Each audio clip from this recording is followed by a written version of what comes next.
Verouchka Bécard, bonsoir et merci d'être en direct avec nous. Bonsoir. Vous êtes directrice du développement chez Tsao Tsao, cette plateforme de VTC.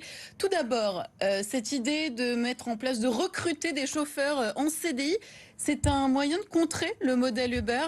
Alors non, c'est un complément en fait. L'idée, c'est-à-dire qu'on s'est rendu compte avec la crise sanitaire qu'il était de plus en plus difficile de trouver des chauffeurs et les chauffeurs avaient aussi d'autres demandes.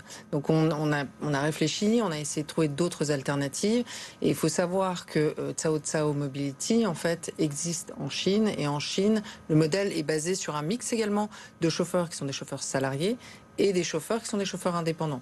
Donc on s'est posé la question, nous, sur Paris, de ce modèle. Et donc, c'était un constat d'échec aussi en se disant, bon, finalement, ce modèle d'auto-entrepreneur, ce n'est plus assez attractif. Alors s'il est toujours attractif, je pense que la majorité des chauffeurs à l'heure actuelle, une grande majorité, ça a été prouvé à travers différents sondages, souhaitent être indépendants. Le modèle des indépendants, de toute façon, est un modèle très important qui va perdurer dans la société.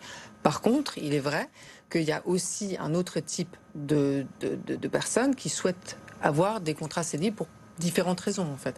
Donc c'est pour ça que nous avons décidé, à travers une de nos filiales, qui s'appelle ESQ, de recruter pour l'instant un certain nombre de chauffeurs et puis à voir si le modèle prend à ce moment-là d'en recruter. Alors justement, combien de CDI à la clé en Ile-de-France, à Paris? Alors pour l'instant, on se base à peu près sur ce que vous avez dit sur une vingtaine et puis on verra si jamais on se rend compte qu'effectivement il y a un véritable engouement, on augmentera à ce moment-là le nombre de chauffeurs en CDI.